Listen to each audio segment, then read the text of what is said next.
You didn't expect it, the way he switched up on you. One day he's loving, consistent, making promises. The next, cold, distant, silent. It hits hard, doesn't it?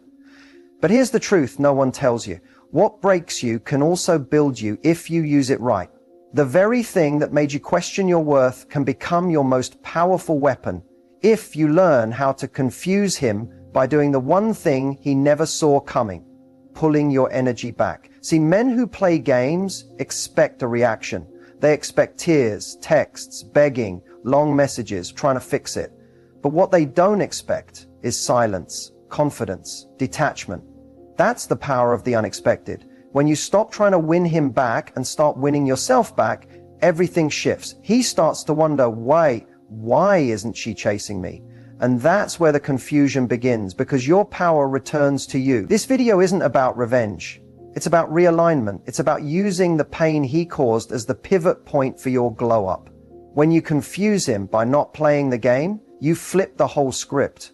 You remind him that losing you wasn't just a moment. It was a mistake. So if you're sitting there wondering what to say or do next, don't. Instead, just watch this. From this moment on, it's not about making him understand your worth. It's about you realizing it first. And once you do, the way you move will speak louder than any words ever could. Let's begin. When a man hurts you, especially someone you trusted, it's natural to start asking yourself why. Was it something you did? Something you didn't say? Were you not enough? These questions spiral. And that's exactly how you end up trapped in a loop of self-blame. But let's pause for a second and shift the lens. Because most of the time, it's not about you at all. It's about him and what's going on inside his mind. Here's the psychology. Some men don't know how to handle intimacy. Real connection scares them, so they seek closeness until it becomes too real. Then they retreat. This push-pull behavior isn't because you're too much, it's because emotional depth triggers something unresolved in them. Maybe it's past trauma, fear of vulnerability, or even ego. But what they do next, distancing, hurting, ghosting, isn't a reflection of your value, it's a reflection of their own emotional immaturity. Others hurt you because they feed on control. They like knowing they can get a reaction. Your tears, your confusion, your anxiety, to someone emotionally unavailable or manipulative, that's fuel. Not because they're evil, but because power gives them validation. In their world, love becomes a game of ego, and if they feel small in their own life, making someone else feel smaller gives them temporary power. And then there's the third type, the one who never intended to hurt you but still did. Why? Because he never truly saw you. He projected what he wanted, got caught up in the moment, and when it became inconvenient, he bailed. It wasn't malicious, but it was careless, and carelessness still leaves bruises. Now here's the part that stings a little. We often tolerate being hurt when deep down we're scared of losing the little we've been given, so we settle, we rationalize. We say things like, he's just going through something, or maybe he'll come back around. But listen carefully, he hurts you because he knows you'll stay. That's the hard truth. When a man knows he can disrespect you and still have access to you, the cycle continues. Not because he's always aware of what he's doing, but because he's never been forced to face the consequences of it. The antidote to this isn't revenge, and it's not giving him a taste of his own medicine. It's choosing to break the cycle completely. It's recognizing the moment he hurts you as the moment you wake up, not fall apart. Because once you understand the why, you stop personalizing the pain. You stop asking, what's wrong with me, and start asking, why am I giving so much to someone who gives so little? Here's something to remember. Hurting someone who loves you is easy when that person doesn't know their worth. So the real shift begins not with him changing, but with you realizing you never needed to be hurt to be loved. You never needed to be confused to feel connection. Healthy love does not leave you guessing. It does not disappear. It does not make you feel small. And once you see that clearly, the game ends, the confusion ends, and your healing begins. You're not weak for caring. You're not stupid for falling, but you are powerful when you decide that being hurt is no longer acceptable, no matter how much you wanted it to work. And that power, That's the energy that confuses him the most. Let's keep going. You're about to learn how to respond with silence, grace, and strength, the kind that makes him wonder what happened while you're already moving on. There's a moment right after he hurts you where your instincts scream to react, to text him back, to confront him, to explain how much he's hurt you, to make him understand, because it feels like if you just say the right thing, he'll snap out of it. He'll realize your worth. He'll fix it. But here's the hard truth. Reacting gives him power. It shows him you're still emotionally invested, and that gives him the upper hand every time. That's why the most unexpected and powerful move you can make isn't a loud one, it's silence, stillness, zero reaction. When you stop reacting, something interesting happens. He becomes unsure. He starts to question. He expects a text, a rant, a breakdown. But when it doesn't come, that's when he starts thinking, why isn't she mad? Why isn't she chasing me? Has she moved on? That silence isn't just empty space. It's psychological pressure. It disrupts his pattern. Because up until now, he's always known exactly how you'd respond. See, a man who plays with your emotions thrives on your reaction. That's how he knows he still has access to your heart, your energy, your peace. Every time you explain, justify, or plead for clarity, you're giving him a front row seat to your vulnerability while he stands emotionally guarded. But when you step out of that dynamic and choose to not give him anything, not your attention, your explanation, or your energy, he feels that shift deeply. And it confuses him, not because you're playing a game, but because you stopped playing his. Stopping your reaction isn't about being cold or pretending you don't care. It's about choosing you over proving your worth to someone who already knows it and still chose to hurt you. It's about protecting your peace, because peace is power, and nothing confuses someone who expects chaos more than calm detachment. Let him sit with the silence. Let him wonder what's going on in your mind. While he's trying to figure out your next move, you're already making your next chapter.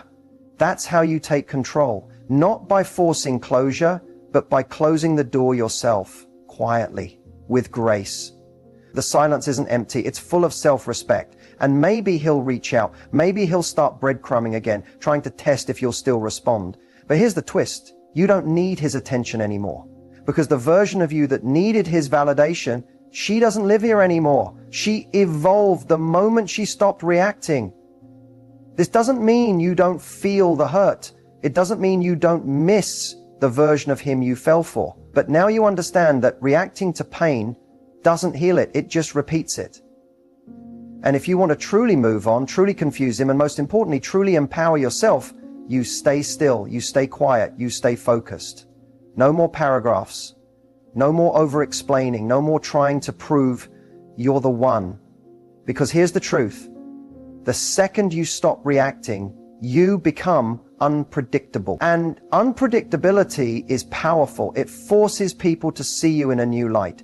It forces him to realize he doesn't get to hurt you and keep access to you. That's what makes him confused. That's what makes him feel the consequences. So don't speak, don't chase, don't explain. Let your silence be the loudest thing he hears. Silence is not just the absence of sound. When used with intention, it's a weapon, a boundary, a message louder than words could ever deliver. And when a man hurts you, whether by ghosting, pulling away, breadcrumbing, or playing mind games, your silence can completely flip the power dynamic. That's what we call the silence flip. Here's what most people get wrong. They think silence is passive, that it's giving up, that by not responding, they're letting the other person win. But what if I told you that your silence is actually you taking back the driver's seat? The silence flip strategy isn't about punishing him. It's about redirecting your energy inward, and in doing so, shaking his entire perception of you. When a woman who used to react suddenly goes quiet, the shift is magnetic. It makes him stop in his tracks. Because now, you're not feeding his ego. You're not giving him the emotional payoff he's used to, the texts, the crying, the late night, I just need to understand calls, all gone. And suddenly, he's not so sure of his control anymore. This silence is calculated, it's calm, it's rooted in self-respect, and it's confusing, especially to a man who thought he had you figured out. The silence flip works because it activates something powerful, curiosity. People don't miss what they take for granted, they miss what suddenly becomes unavailable. When you stop explaining yourself, stop giving updates, stop checking in, he starts wondering, where did she go? Why is she reacting like before? Is she seeing someone else? Has she moved on? And even if he doesn't reach out right away, he feels the shift. That's the flip. You went from predictable to unpredictable, from emotionally open to emotionally protected, from available to untouchable. He no longer has the emotional access he once had, and that's unsettling because for the first time, he's no longer in control of the narrative. But here's where the real magic of the silence flip comes in. It's not about him at all. It's about you. It's about reclaiming your mental space, healing in peace, and letting your absence speak the truth he chose to ignore when he had you. Because silence doesn't mean you're weak. It means you're done performing, done proving, done participating in a one-sided connection. Silence gives you the space to hear yourself again. It helps you stop chasing closure and start creating clarity on your own terms. It's where your standards rise, where your energy shifts, where you remember that you never had to beg to be understood, you just needed to be respected. And don't be surprised if after a while he comes back, texting, calling, saying he's been thinking. That's not love, that's confusion. That's him feeling the loss of your presence, not a change of heart. So ask yourself, do I want someone who only values me in my absence? Or someone who shows up while I'm still here? The silence flip strategy is simple, but it's not easy because it takes emotional discipline.